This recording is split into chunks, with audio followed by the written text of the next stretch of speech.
నమస్తే. ఈరోజు మన ఎస్ఎన్ఆర్ మీడియా కాంగ్రెస్ పార్టీ జిల్లా అధికార ప్రతినిధి పట్లపల్లి వెంకటేశ్వరరావు గారితో ఈరోజు ఎస్ఎన్ఆర్ మీడియా ఇంటర్వ్యూ జరుగుతుంది. నమస్తే వెంకటేశ్వరరావు గారు. నమస్తే అండి. ముందుగా ఎస్ఎన్ఆర్ మీడియా ప్రేక్షకులకు మరియు ఎస్ఎన్ఆర్ మీడియా వ్యవస్థాపకులు చల్మల్ నరసయ్య గారికి ధన్యవాదాలు. ఇప్పుడు కాంగ్రెస్ ప్రభుత్వం వచ్చి 16 నెలలు గడుస్తుంది.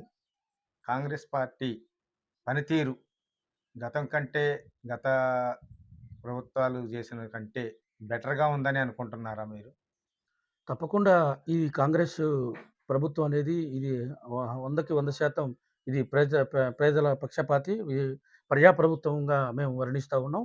వాస్తవంగా మీరందరూ గూడా గమనించుకోవాలి. కాంగ్రెస్ ఇప్పటివరకు ఈ 1.5 సంవత్సరాల్లో వచ్చినటువంటి ప్రతి సంక్షేమ పథకం గూడా ఈ రాష్ట్రంలో నుండి హరిజన, గిరిజన, సంబండ వర్గాలు, బడుగు బలహీన వర్గాలకు, వెనుకబడిన జాతులకు ఇలా ఉపయోగపడే ప్రతి సంక్షేమ పథకం గూడా ఇలా వారందరూ గూడా దీన్ని ఎంజాయ్ చేస్తా ఉన్నారు.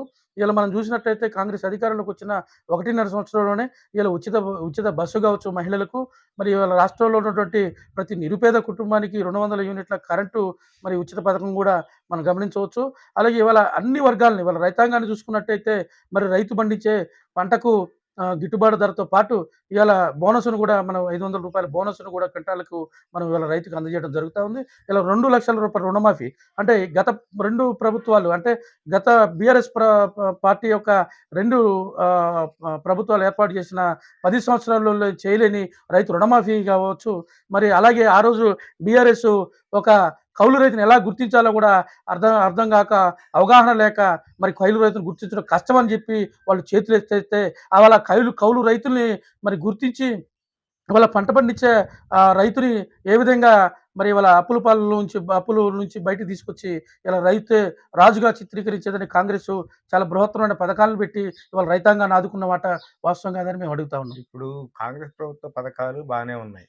కానీ ప్రజల్లో కొద్దిగా అసంతృప్తిగా ఉన్నది. అంటే ఉదాహరణకి ఇటీవల జరిగిన ఎమ్మెల్సీల్లో గూడా మనకి వ్యతిరేకత వచ్చింది ప్రభుత్వానికి. మరి అసలు ప్రజల్లో ఎందుకలా అసంతృప్తిగా ఉందంటారు? మీరు చేసే పథకాలన్నీ బానే ఉన్నాయి. అసంతృప్తికి కారణం ఏంటి? ప్రజల్లో అసంతృప్తి ఉందని ఇవాళ మీడియా మీరు మాట్లాడుతున్న ప్రతిపక్ష పార్టీ కుట్రలో ఇదొక భాగస్వామిగా మేము అనుకుంటా ఉన్నాం. అంటే ఇవాళ అధికార పార్టీ అంటే మరి గత పార్టీలు మరి గత పాలక వర్గాలు చేసినట్టుగా ఇవాళ ప్రశ్నించే నాయకుల్ని, ప్రజా సంఘాలని ఇవాళ మరి ఏదైతే మీడియాని, పత్రికల్ని మరి ఎక్కడా కూడా స్వేచ్ఛ లేకుండా నిర్బంధించి జైలు పాలు చేస్తే ఇవాళ కాంగ్రెస్ పార్టీ అధికారంలో ఉన్నట్టు కాదు. మాకు తెలిసి ఈ ప్రజలు మమ్మల్ని నమ్మి మరి అధికారం ఇచ్చినందుకు ఈ ప్రజలకు ఏం చేయాలి, ఈ రాష్ట్రాన్ని ఎలా ముందుకు తీసుకెళ్లాలని చెప్పి ఒక మంచి దృఢ సంకల్పంతో ప్రణాళికాబద్ధంగా మేము ముందుకెళ్తా ఉన్నాం. ఇవాళ మీరు మాట్లాడేది పత్రికలు మరి మీడియా ప్రతిపక్ష పార్టీ ట్రాప్‌లో పడి ఇవాళ మీరు ప్రజలు పక్కదారి పట్టిస్తా ఉన్నారని చెప్పి మేము అనుకుంటాం తప్ప ఈ ఈ ఈ కాంగ్రెస్ ప్రభుత్వంలో 1.5 సంవత్సర పరిపాలనలో ఎక్కడా కూడా ప్రజలు ఎవరు కూడా అసంతృప్తిగా లేరు. వాళ్ళకి కావాల్సిన బెనిఫిట్స్ 100కి 100% వారు ఊహించిన దానికన్నా ఎక్కువగా వారు లబ్ధి పొందుతా ఉన్నారని చెప్పి తెలియజేస్తా ఉన్నాం. చిన్న ఉదాహరణ సార్, మీరు మాట్లాడితే మీడియా మీద పడుతున్నారు గానీ, గతంలో పాండమిక్ సిట్యుయేషన్‌లో మన ప్రభుత్వం మా హాస్పిటల్‌లో పోరాడిన వ్యక్తులున్నారు. ఆళ్ళు జైలు కొంతమందినైతే పోలీస్ స్టేషన్ అర్ధరాత్రి తీసుకెళ్ళి పోలీస్ స్టేషన్ నిర్బంధించారు గత పాలకులు. సరే ఆ రోజు మీరు టీఆర్ఎస్‌లో ఉండొచ్చు. కానీ ఆ నిర్బంధాలకు వ్యతిరేకించి మన ఇంత హాస్పిటల్ ఉంది. దీనికి ఐసోలేషన్ సెంటర్ లేదు. సరైన వసతులు లేవు. టెస్టులు లేవు అని చెప్పేసి విఠలరావు, కాటినేని శ్రీనివాసరావు, చిరంజీవి, బెజవాడ సాయిశేష్ వీళ్ళందరూ కూడా ప్రశ్నించే గొంతుకులు అని చెప్పేసి ఒక వీడియో చేస్తే దానికి మిడ్‌నైట్ తీసుకెళ్ళి ఆళ్ళని అరెస్ట్ చేశారు. జోరున వర్షం కురుతున్నా కూడా నిర్బంధించి ఆ వీడియో డిలీట్ చేయండి అని చెప్పేసి ఒత్తిడి తీసుకొచ్చిన సందర్భాలున్నాయి. మరి ఇవాళ మీరు చేసింది కూడా అదే పాలక మండలిలో చైర్మన్‌గా ఎమ్మెల్యే గారున్నారు. మెంబర్స్‌గా కనీసం ప్రాధాన్యత అనేది ఆ రోజు పోరాడిన వ్యక్తులకు ఇవ్వకూడదా? లేదా కాంగ్రెస్ పార్టీ వాళ్ళనే పెట్టుకోవాలనేది నిబంధన పెట్టుకున్నారా? తప్పకుండా చాలా మంచి క్వెషన్ అడిగారు మీరు. మీ క్వెషన్‌లోనే ఉంది పాండమిక్ సిట్యుయేషన్ అని. మరి వారు పోరాడిన మాట వాస్తవమే. వాళ్ళు ఆ రోజు ప్రశ్నించే గొంతుగా వారు ప్రజా సమస్యలపైన, హాస్పిటల్‌లో ఉన్నటువంటి సమస్యలపైన వారు గొంతెత్తి మరి అక్కడ సమస్యల్ని మరి ప్రపంచానికి తెలియజేసిన మాట వాస్తవమే. కానీ ఆ పాండమిక్ సిట్యుయేషన్‌లో అత్యంత క్రూషియల్ టైంలో కనీసం అక్కడ పారిశుద్ధ కార్మికులు కూడా మరి ఆ యొక్క పరిస్థితుల్ని మరి వాళ్ళు గమనించి డ్యూటీలకు వచ్చి పనిచేసే పరిస్థితులు లేవు అక్కడ. అక్కడ డాక్టర్స్ కూడా వచ్చి మరి వారి యొక్క వైద్య వృత్తిని ఇక్కడ నిర్వహించడానికి కూడా భయపడే సంఘటనలు జరుగుతున్న క్షణంలో మరి కొన్ని చిన్న చిన్న అక్కడ లోపాలు జరిగిన మాట వాస్తవమే. వీళ్ళు ప్రశ్నించారు. తప్పకుండా వారు ప్రశ్నించే దానికి అక్కడ ప్రతిఫలం కూడా జరిగింది. అదేం జరిగిందని చెప్పి ఆ ప్రజా సంఘాల నాయకులు కూడా అందరికీ తెలుసు. ఆ ప్రశ్నించిన వారందరికీ కూడా తెలుసు. కానీ మీరన్న విధంగా కొంత అకామిడేట్ చేయడానికి తప్పకుండా ఇంకా 3.5 సంవత్సరాలు ఈ కాంగ్రెస్ ప్రభుత్వంలో పనిచేసే ప్రతి వారిని తప్పకుండా గౌరవించి గుర్తిస్తుంది. అది కాంగ్రెస్ కార్యకర్తలు అవ్వచ్చు, లేదా ప్రజా సంఘాలు కావచ్చు, ఇలా ప్రజల అభివృద్ధి కోసం, ప్రాంత అభివృద్ధి కోసం పనిచేసిన ప్రతి వ్యక్తిని కూడా మేము గౌరవించి వారికి తగిన గౌరవ మర్యాదలు కల్పిస్తామని చెప్పి తెలియజేస్తా ఉన్నాం. ప్రజాపాలన అంటే ప్రజలకి పాలన సరిగ్గా అందించడం ఒక భాగం. అంతేగాకుండా అందరికీ సముచిత స్థానం కల్పించాలి. మనది 170 యాక్ట్‌లో ఉన్నది మన ఏరియా. ఉన్నప్పుడు పేసా చట్టం అమల్లో మరి ఎమ్మెల్యే గారికి తెలియదా? అధికారులకు తెలియదా? పేసా చట్టం అమలు చేయలేకపోతున్నారిక్కడ. పేసా చట్టం అనే దాని గురించి అసలు అవగాహన లేదా? లేకుంటే ఇక్కడ వేసే కమిటీల్లో పేసా చట్టం ప్రకారం ఫాలో అవ్వట్లేదు. దీనికి మీరు చెప్పే సమాధానం ఏంటి? అలా అవగాహన లేదనేం లేదండి. ఏదైనా ఒక కమిటీ నియామకం జరిగినప్పుడు దానికంటూ ఒక గైడ్‌లైన్స్ ఉంటాయి. ఆ గైడ్‌లైన్స్‌ని పాటించి అధికారుల యొక్క సీనియర్ నాయకులు, అధికారుల యొక్క సలహాలు, సూచనల మేరకు ఆ కమిటీ నియామకం జరుగుతుంది తప్ప, మేము ఎక్కడో ఒక డార్క్ రూమ్‌లో కూర్చొని మరి మేము మా నాయకులం లేదా మా ఎమ్మెల్యే గారో లేదా ఇంకెవరో కూడా ఒక నామినేట్ చేసి పంపించేది కాదు. ఏమన్నా చిన్న చిన్న లోపాలుంటే అక్కడ ఉన్నటువంటి స్థానిక ఈ సమస్యలను బట్టి ఆ లోపాలు జరగొచ్చు గాక తప్పకుండా ఇంకా మీరు చెప్పినట్టు ఈ పేసా చట్టం ఎక్కడైనా సరే కొంచెం 100% ఇంప్లిమెంట్ కాకపోతే దాని మీద ఎక్సర్సైజ్ చేసి భవిష్యత్తులో అలాంటివి జరగకుండా చూసుకుంటాం తప్ప ఇది ఎవరి వ్యక్తిగత అభిప్రాయం కాదు. తప్పకుండా ఇవాళ మీరు ఏదైతే గిరిజనుల చట్టం అంటున్నారో ఆ గిరిజనులకు 100% కాంగ్రెస్ ప్రభుత్వం ఎప్పుడు న్యాయం చేయడానికి ముందుంటుంది. ఇటీవల చూస్తే దాదాపు సుమారుగా ₹100,00,00,000 ఇవాళ గిరిజన ప్రాంతాల అభివృద్ధి కోసం మరి ఎస్టీ, ఎస్సీ సప్లాన్ నిధులు తీసుకొచ్చిన ఘనత మా గౌరవ ఎమ్మెల్యే గారిదని కూడా అంటే తెలియజేస్తాం. కమిటీల్లో పేసా చట్టం ప్రకారం ఎస్టీస్‌కి ప్రాధాన్యత ఇవ్వటం లేదని మాది వాదన. ఎందుకంటే 70% ఎస్టీ మెంబర్స్ ఉండాలి. మరి ఎంతమంది ఉన్నారు మీ కమిటీల్లో? అది మాకు తెలియదు. ఏదో అధికారికంగా ప్రకటించారు. అక్కడ బోర్డుల మీద పెట్టారు పేర్లు. అంతవరకు తెలుసు కానీ, దాంట్లో ఉన్నోళ్ళు కూడా ఓసీలు, బీసీలే ఉన్నట్టు తెలిసింది. సరే ఎవరున్నా గానీ ఎస్టీ ప్రాధాన్యత అనేది తగ్గిపోతుంది. దీని మీద ఒకసారి మీరు అధికారులకి గానీ, మీ యొక్క ఎమ్మెల్యే గారికి కూడా తెలియజేస్తే బావుంటుందని మా అభిప్రాయం. తప్పకుండా. అదేవిధంగా ఇటీవల గౌడ సంఘం పెనుమల్లి మండలంలో జిల్లా, రాష్ట్ర నాయకులు కూడా ఇక్కడ ప్రకటించుకున్నారు. మరి ఒక గౌడ సంఘం అనేది ఒక కుల సంఘం. మన 170లో కల్లుగీత కార్మికులకి గౌడ్లు గీసుకుంటే ఆళ్ళకి లేదు.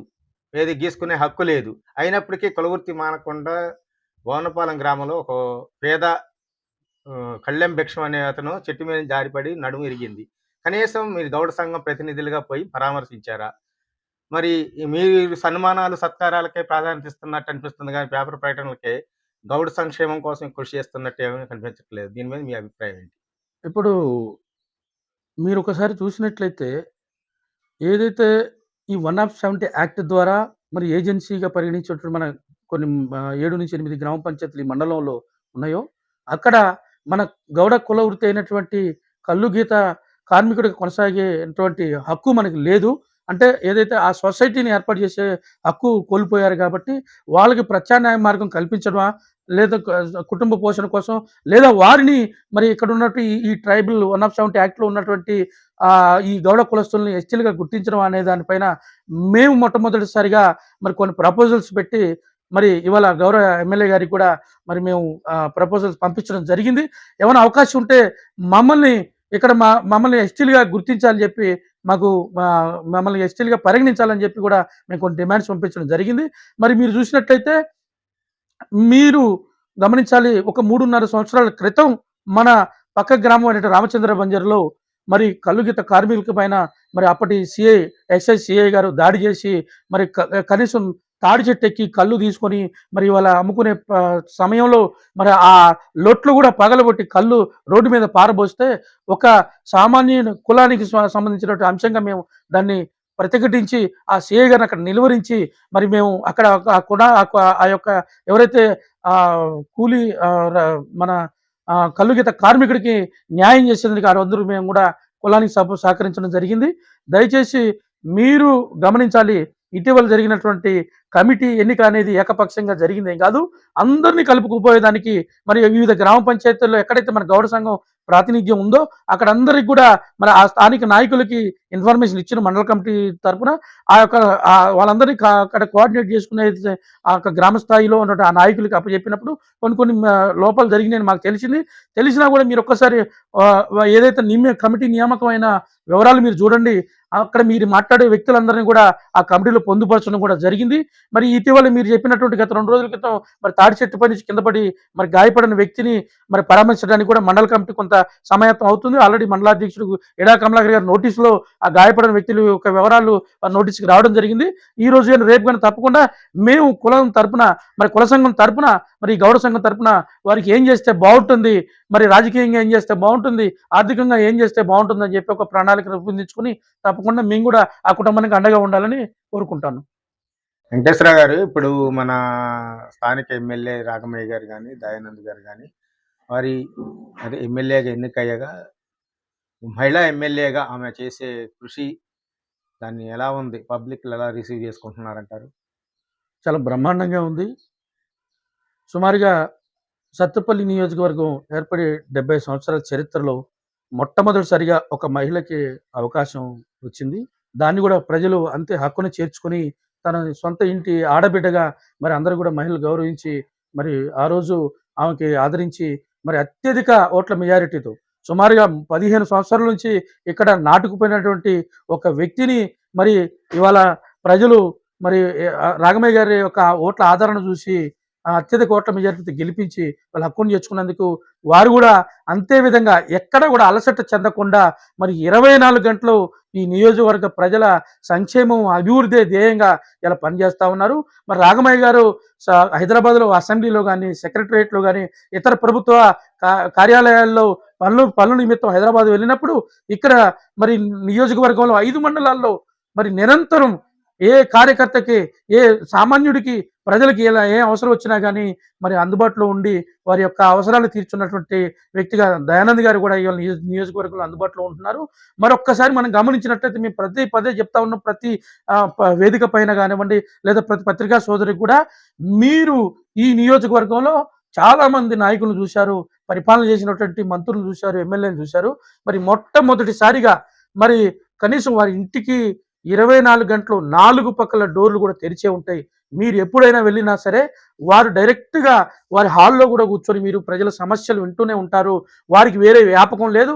వారికి ఉన్నదల్లా ఒకటే, మమ్మల్ని నమ్మి అవకాశం ఇచ్చిన ప్రజలకి మేము నిరంతరం కూడా ఎక్కడ ఏ లోటు చేయకుండా వారి కోసం పనిచేయాలని చెప్పి ఇలా కంకణబద్దులై పనిచేస్తున్నారు వారిద్దరు భార్యాభర్తలు కూడా అని చెప్పి తెలియజేస్తా ఉన్నాం. రాబోయే స్థానిక సంస్థల్లో స్థానికంగా మీరు మీ గ్రామంలో మీరు విన్ అయ్యే అవకాశాలు ఉన్నాయా? తప్పకుండా ఉన్నాయి. అక్కడ కూడా సుమారుగా 3 పర్యాయాల నుంచి ఎవరైతే అధికారంలో అనుభవిస్తూ ఉన్నారో వారిపైన తీవ్రమైన ప్రజా వ్యతిరేకత ఉంది. ఇలా మా ప్రభుత్వం వచ్చిన 1.5 సంవత్సరాల్లో అనేక రకాల సంక్షేమ పథకాలు మరి ఎలాంటి స్వార్థం లేకుండా లబ్ధిదారుడికి గుర్తించే విషయంలో కూడా ఎలాంటి మరి అంశాలను మేము ఉపేక్షించకుండా 100కి 100% ప్రభుత్వం ఏదైతే కళ్ళు కంటా ఉందో, ప్రభుత్వం ఏదైతే ఆకాంక్షిస్తుందో అటన్నిటినీ కూడా మేము గుర్తించి ఇవాళ పెనుబలిలో మరి ప్రతి లబ్ధిదారుడి ఎంపికలో కూడా మేము 100% రాజకీయాలకు పోకుండా, రాజకీయాల్లో ఎలాంటి స్వార్థాలు ఆలోచించకుండా మరి ఇలా పేద పడుగు బలహీన వర్గాలకి అక్కడ మరి ఆ సంక్షేమ పథకాలు అందించే దాంట్లో మేము నిరంతరం కృషి చేస్తూ ఉన్నాం. ఇలా మేము 24 గంటలు అక్కడే ఉండి మరి అక్కడ ప్రజల యొక్క అందుబాటులో ఉండి ఇలా పోలీస్ స్టేషన్లో ఏ అవసరం వచ్చినా, ఇలా ప్రభుత్వ హాస్పిటల్లో ఏ అవసరం వచ్చినా, ప్రభుత్వ కార్యాలయాల్లో మా గ్రామ ప్రజలకు ఏ అవసరం వచ్చినా మేము అందుబాటులో ఉంటున్నాం. అందుబాటులో ఉండి ఈ మా ఊరిని ఏ విధంగా డెవలప్ చేయాలనే దాంట్లో కూడా ఒక మంచి ప్రణాళిక రచించుకున్నాం. సుమారుగా మరి 80 లక్షల పైచిలకు ఇవాళ సీసీ రోడ్లు తీసుకొచ్చి ఇవాళ సీసీ రోడ్లు వేసి మరి ఎమ్మెల్యే గారిని తీసుకొచ్చి మీరు బ్రహ్మాండంగా వాటిని కూడా ప్రారంభించుకోవడం జరిగింది. అలాగే ఐటీడీఏ ఫండ్స్ ద్వారా మరి 1 కోటి రూపాయల పైచిలకు అంచనా వ్యయంతో కొన్ని ప్రపోజల్స్ కూడా పంపించాం. త్వరలో ఈ శాంక్షన్ రూపంలో రాబోతా ఉన్నాయి. ఇవాళ మరి ఎన్ఆర్ఈజిఎస్ కింద మరొక 2 కోట్ల రూపాయల వర్కులు ప్రపోజల్స్ పెట్టాం. మరి 15 కోట్ల రూపాయల విలువతో మరి ప్రధాన రహదారికి మరి సువిశాలమైనటువంటి రోడ్డుని ఎక్స్టెన్షన్ చేసుకుంటూ వాళ్ళ డ్రైనేజ్ వ్యవస్థను కూడా మేము ప్రపోజల్స్ పంపించి మంత్రి గారి టేబుల్ పైన ఉన్నాయి. మరి రాబోయే నెల 2 నెలల్లో కూడా అవి శాంక్షన్ రూపంలో వస్తాయి. తప్పకుండా 6 నెలల కాలంలో ఇవన్నీ పనులు మేము ఏదైతే మాట్లాడామో ఆ పనులన్నీ కూడా మరి కన్స్ట్రక్షన్ రూపంలో ముందుకు రాబోతున్నాయి. రాబోయే 2-3 సంవత్సరాల్లో పెనుబల్లి రూపురేఖలే మారిపోతాయి. మరి అవి మీరు మాటల రూపంలో కాదు, మీరు కూడా పెనుబల్లి గ్రామ అభివృద్ధి ఎలా ఉందో మీ కళ్ళతో మీరు చూస్తారని చెప్పి కూడా తెలియజేస్తాం. పెనుబల్లి అభివృద్ధి విషయంలో బాగానే చేశారు. మీ సొంత ఖర్చులతో కూడా కొన్ని సందర్భాల్లో చేసిన సందర్భాలు ఉన్నాయి. కానీ మీకు ఎదుర్కొనబోయే వ్యక్తి బలమైన వ్యక్తి, ఆయనకి ఢీకొనటానికి మీలో గ్రూపులు ఉన్నాయి కదా, ఎలా నెగ్గు రాగలుగుతారు? గ్రూపులు ఇక్కడ వ్యక్తి బలమైన వాడా, గ్రూపులు ఇక్కడ ఉన్నాయనే కాదండి. ప్రజలు చైతన్యవంతులు. మా గ్రామ ప్రజలు మార్పు కోరుకున్నారు. దానికి కంకణబద్దులై ఉన్నారు. తప్పకుండా మాకు అవకాశం ఇస్తారు. గ్రామ అభివృద్ధిలో మా గ్రామ ప్రజలు కూడా కీలక భూమిక పోషిస్తారని తెలియజేస్తాం. ఇప్పుడు ప్రభుత్వం ప్రకటించిన సంక్షేమ పథకాలు 6 గ్యారెంటీలు కాకుండా అదనంగా కొన్ని కార్యక్రమాలు చేస్తున్నారు. వీటి మీద అసలు ఒక ఐడియా ఇవ్వండి. ఇవాళ మీరు ఒకసారి గమనించాలి. కాంగ్రెస్ ప్రభుత్వం అధికారంలోకి వచ్చిన తర్వాత పేదలకు, రైతులకు, నిరుద్యోగులకు ఎలాంటి కార్యక్రమాలు చేసిందో మనందరం కూడా గమనించుకోవాలి. ఇవాళ ఈ కాంగ్రెస్ పార్టీ అధికారంలోకి వచ్చిన వెంటనే ఇలా రాష్ట్రంలో ఉన్నటువంటి మహిళలందరూ కూడా ఉచిత బస్సు ప్రయాణ సౌకర్యం కల్పించింది.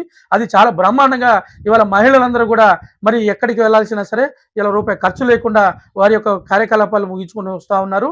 అది చాలా బృహత్తమైన పథకంగా కూడా ఇలా మహిళా యంత్రాంగం అంతా కూడా వాటిని గౌరవించి ఇలా ప్రభుత్వానికి వెన్నుదండలాగా ఇవాళ వాళ్ళని మహిళలు నిలిచారు.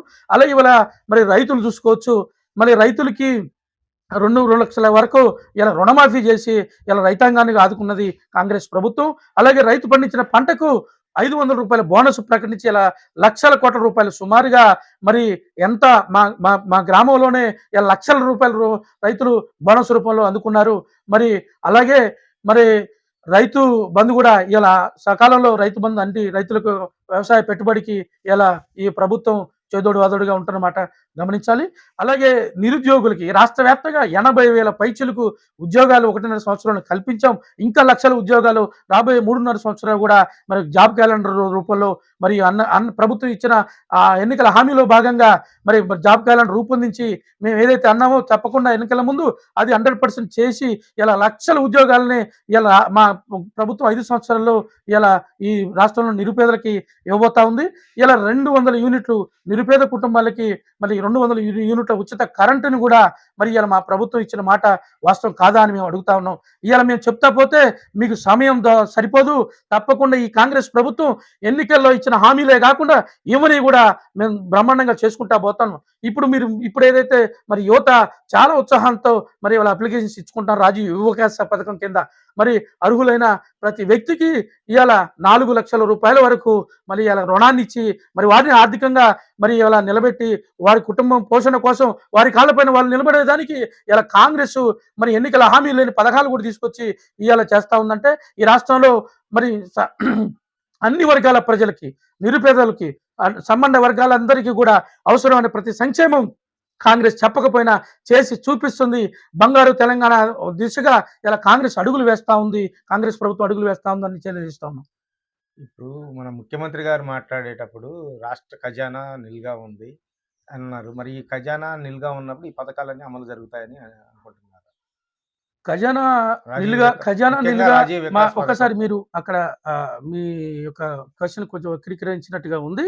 ఖజానా నిల్గా ఉందని చెప్పలేదు. మా ముఖ్యమంత్రి గారు ఏం చెప్తున్నారంటే మా ప్రభుత్వం ఏర్పడినప్పుడు మేము మేడిపండు చూడు మేలిమయ్యుండు పట్ట విప్పి చూడు పురుగులు ఉన్నట్టుగా మరి ఇలా రాష్ట్ర బడ్జెట్ ఉంది. మనం ఒకసారి మీరు బడ్జెట్ గురించి ప్రస్తావించారు కాబట్టి 2014లో ఈ రాష్ట్రం ఆవిర్భవించినప్పుడు 1,00,000 కోట్ల బడ్జెట్ మాత్రమే ఉంటే మరి ఇటీవల మా ప్రభుత్వం వచ్చిన తర్వాత 3,04,000 కోట్ల రూపాయల బడ్జెట్ ఇవాళ మేము ప్రవేశపెట్టాము. అంటే ఇప్పుడు ఒకసారి మనం వ్యత్యాసం చూసుకున్నట్టయితే గడిచిన ఈ 10 సంవత్సరాల్లోనే మరి మూడింతలు పైగా బడ్జెట్ పెరిగినప్పుడు మరి ఇది పేదలకు ఎందుకు మనం అందజేయలేకపోతున్నాం అంటే ఈ గత 10 సంవత్సరాల మరి బీఆర్ఎస్ పాలనలో ఆ బడ్జెట్ అనేది కూడా వారి సొంత జేబులోకి పోయిందని చెప్పి కూడా చూసుకోవచ్చు. ఇవాళ మనం బీఆర్ఎస్ పార్టీ యొక్క అవినీతి కార్యక్రమాలు మనం పరిశీలించినట్లయితే ఇవాళ కాళేశ్వరం ప్రాజెక్ట్ అన్నారు. ఇది మేము వచ్చిన తర్వాత అది కూలుతా ఉంది. దాన్ని కూలీశ్వరంగా ఇలా ప్రజలే మరి దాన్ని చిత్రీకరించారు. అనేక కార్యక్రమాలు ఇవాళ మిషన్ భగీరథ చూసుకోవచ్చు. ఏ ఒక్క సంక్షేమ పథకం చూసినా అది ప్రజల్లో లబ్ధేమో గానీ వారి పార్టీ కార్యకర్తలకు, నాయకులు లబ్ధి జరిగే విషయంగా మరి వారు అంతా ఈ రాష్ట్రాన్ని అవినీతి భ్రష్టు పట్టించి ఇవాళ అనేక రకాల వ్యవస్థలన్నిటి కూడా ఇలా కుప్పగూలే విధంగా మరి బీఆర్ఎస్ 10 సంవత్సరాలు పరిపాలన చేస్తే మేము వచ్చిన తర్వాత కూలిపోయిన ఆర్థిక వ్యవస్థని ఇవాళ అప్పుల పాలైన తెలంగాణని ఇవాళ మేము భుజస్కంధాల మీద వేసుకుని మా నాయకులు ముఖ్యమంత్రి వర్యులు రేవంత్ రెడ్డి గారు, మా ఉప ముఖ్యమంత్రి వర్యులు బట్టి విక్రమార్క గారు నిరంతరం ఈ యొక్క ఆర్థిక కార్యకలాపాలని మరి పర్యవేక్షించి ఇవాళ అప్పుల్లో నుండి తెలంగాణని మరి ఏ విధంగా ఎట్లా చేయాలని చెప్పి వారు నిరంతరం ఒక ప్రణాళిక రచించి మరి ఇవాళ ఆర్థికంగా ఇబ్బందులు ఉన్నా కానీ ఈ సంక్షేమ పథకాలు ఇప్పుడు ముందుకు తీసుకెళ్తాను. ఇంకా చేయాల్సింది చాలా ఉన్నాయి. వాటికి కూడా ప్రణాళిక రచించి ఈ బడ్జెట్ ఇంకా మెరుగుపొందించి ఇలా ఆర్థికంగా సంపదని పెంచి పేదలకు పంచే లక్ష్యంతో కాంగ్రెస్ పనిచేస్తుందని చెప్పి తెలియజేస్తాము. ఏదేమైనప్పటికీ కాంగ్రెస్ పార్టీ అంటేనే సంక్షేమం, సంక్షేమం అంటేనే కాంగ్రెస్ పార్టీ అంటున్న అధికార ప్రతినిధి పివి గారికి ఈ యొక్క ఇంటర్వ్యూకి సహకరించినందుకు వారికి ధన్యవాదాలు తెలియజేస్తున్నాను. థ్యాంక్ యూ అండి.